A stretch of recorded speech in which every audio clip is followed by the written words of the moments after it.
जय श्री कृष्णा दोस्तों, मैं हूं नरेंद्र अग्रवाल और आप देख रहे हैं नरेंद्र अग्रवाल यूट्यूब चैनल।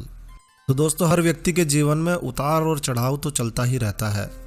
जब व्यक्ति जीवन में उन्नति कर रहा होता है तो कहता है कि दशा सही चल रही है, वहीं खराब स्थिति के लिए कहा जाता है कि दशा खराब चल रही है। और इसी दशा को हमेशा के लिए सही रखने के लिए दशा माता का पूजन और व्रत किया जाता है।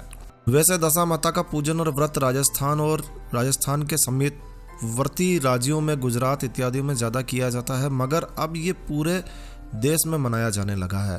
तो आज इस वीडियो में हम आपको दशा माता के व्रत की जानकारी और पहली कहानी शेयर करने जा रहे हैं। तो आइए शुरू करते हैं।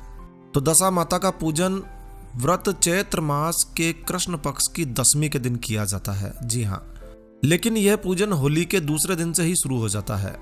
तो इस प्रकार दशा माता का पूजन और कहानी पूरे 10 दिनों तक सुनी जाती है।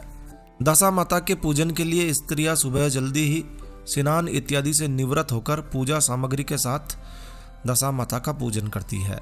इस पूजा के लिए एक पाटा लिया जाता है, एक बाजोट लिया जाता है, चौकी ले सकते हैं। इस पाटे पर पीली मिट्टी से एक गोला बनाया जाता है। पीली मिट्टी को गीली करके और फिर इससे एक गोला बनाया जाता है। इस मिट्टी के गोले में 10 कंगूरे बनाए जाते हैं और फिर पूजा शुरू कर दी जाती है। सबसे पहले इन 10 कंगूरों पर रोली लगाई जाती है, फिर काजल से मेहंदी की बिंदी लगाई जाती है और फिर उन पर 10 गेहूं के आखे रखे जाते हैं। एक साबुत सुपारी लेकर उस पर मूली लपेटकर गणेश जी बना लिए जाते हैं। गणेश जी का भी रोली मोली मेहंदी चावल से पूजन किया जाता है और फिर दशा माता की कहानी सुनते हैं। ये कार्य रोजाना लगातार नियम से 10 दिनों तक किया जाता है।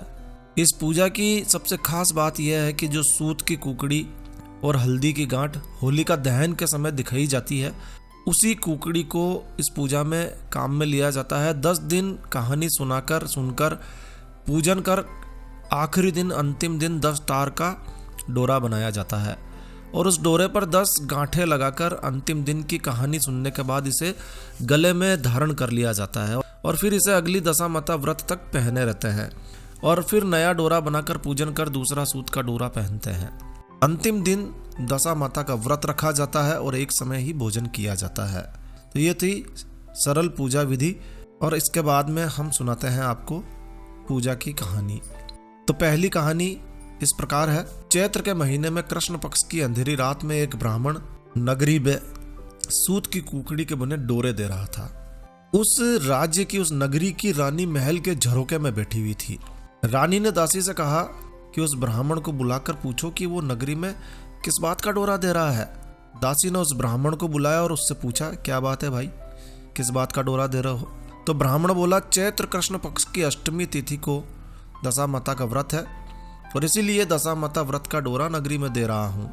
रानी ने भी ब्राह्मण से डोरा ले लिया, दशा माता की पूजा की और डोरा अपने गले में बांध लिया।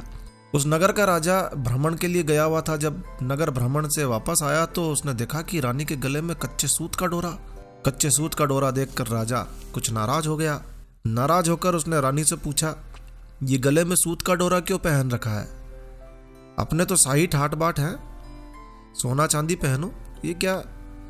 राजा ने रानी से पूछा और गुस्से में आकर वो डोरा तोड़ दिया।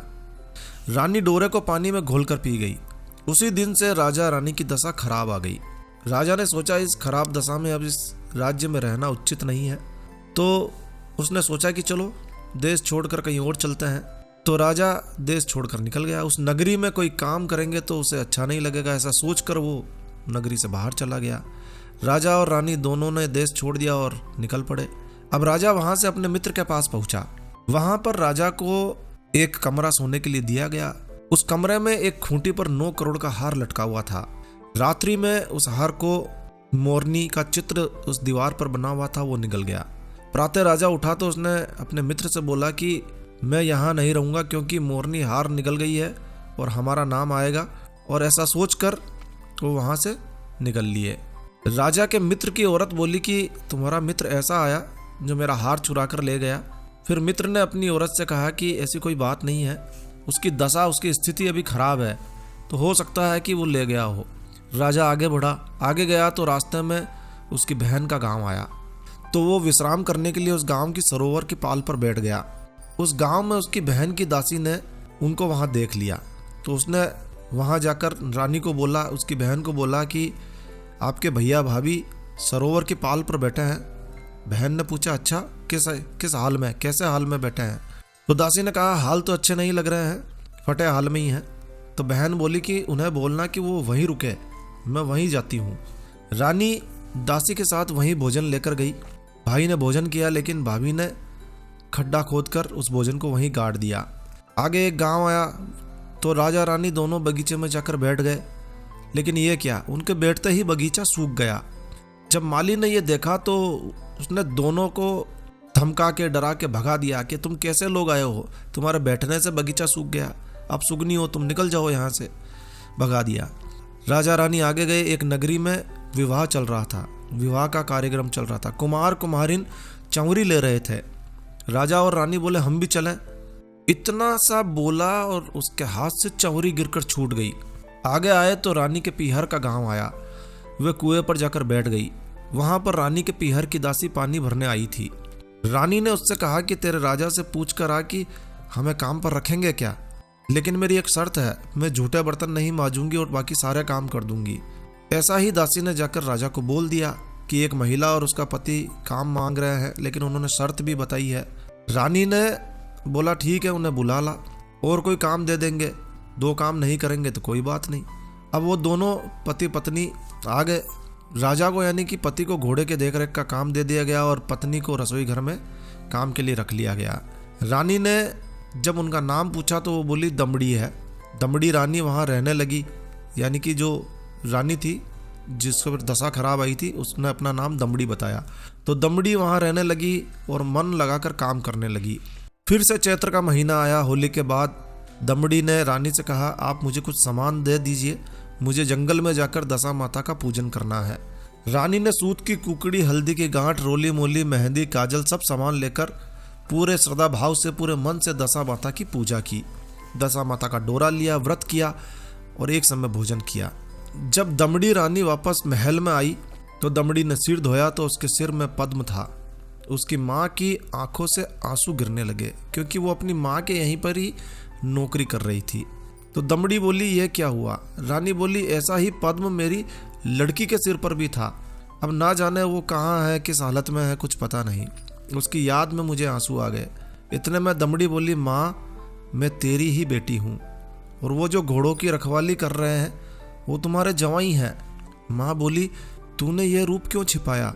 मेरे हीरे जैसे जवाई को घोड़े की रखवाली में क्यों रखवा दिया? उसने जवाई का मान सम्मान किया, नए वस्त्र पहनाए। लड़की बोली, माँ बहुत दिन हो गए, अब हम हमारे घर जाएंगे। तो लड़की की माँ ने यानी कि रानी की माँ ने उसे बहुत सारा धन संपदा देकर उसे विदा किया। आगे गए, कुमार का घर आया। वहाँ कुमार चौरी लेकर जा रहा था। राजा रानी गए तो वैसे ही टूटा हुआ कलश वापस जुड़ गया। तब कुम्हार बोला, थोड़े दिन पहले एक राजा रानी आए थे तो चौरी टूट गई। अब राजा बोला, पहले भी हम ही थे, उस समय हमारी दशा खराब थी, सो ऐसा हुआ। राजा रानी आगे बढ़े। आगे गए, जो बगीचा सूख गया था वो फिर से हरा भरा हो गया। तो माली बोला, पहले दुष्ट राजा रानी के पैर पड़ते ही बाग सूख गया था। तो राजा बोला, पहले भी हम ही आए थे भाई, पर उस समय हमारी दशा खराब थी, अब हमारी दशा ठीक हो गई है, जिससे तुम्हारा बाग हरा भरा हो गया है। अब वो आगे बढ़े तो मित्र का गांव आया। राजा बोले, चलो उसी कमरे में ठहरेंगे जहाँ पहले ठहरे थे। उसी कमरे में वो ठहरे। आधी रात को मोरडी हार उगलने लगी। तो रानी ने कहा, अपने मित्र को बुला कर लाओ। मित्र ने देखा कि चित्र बना मोर हार उगल रहा है। ऐसा देखकर उन्होंने उससे माफ़ी मांगी। मित्र ने अपनी पत्नी की तरफ से माफ़ी मांगी और बोला, औरत की बात पर मत जाओ।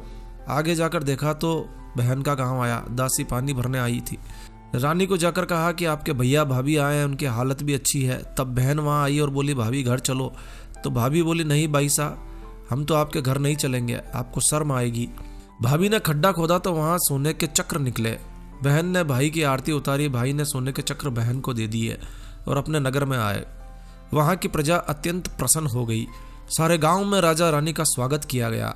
हवेली में पहले जैसे ठाठ हो गए। और इसलिए कहते हैं कि दशा किसी से पूछ कर नहीं आती है।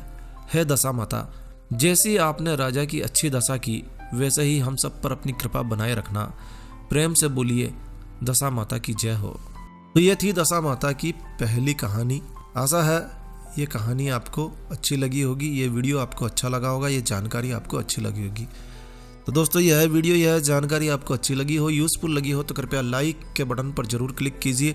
और यदि आपने हमारा ये चैनल सब्सक्राइब नहीं किया हुआ है तो कृपया चैनल सब्सक्राइब कर लीजिए, क्योंकि इस चैनल पर हम लेकर आते हैं आपके लिए तरह तरह की धार्मिक जानकारियाँ, होम रेमेडीज, होम टिप्स और टेक्निकल नॉलेज। तो सब्सक्राइब करने पर आपको हमारे नए वीडियोस की अपलोड्स लगातार निरंतर मिलती रहेगी। तो अभी सब्सक्राइब के लाल बटन पर क्लिक करके चैनल सब्सक्राइब कर लीजिए। तो एक नया वीडियो, एक नई जानकारी लेकर मैं आपका दोस्त नरेंद्र अग्रवाल फिर मिलूंगा। तब तक के लिए stay healthy, stay happy. Thank you for watching my video. Thanks. जय श्री राम, जय हनुमान।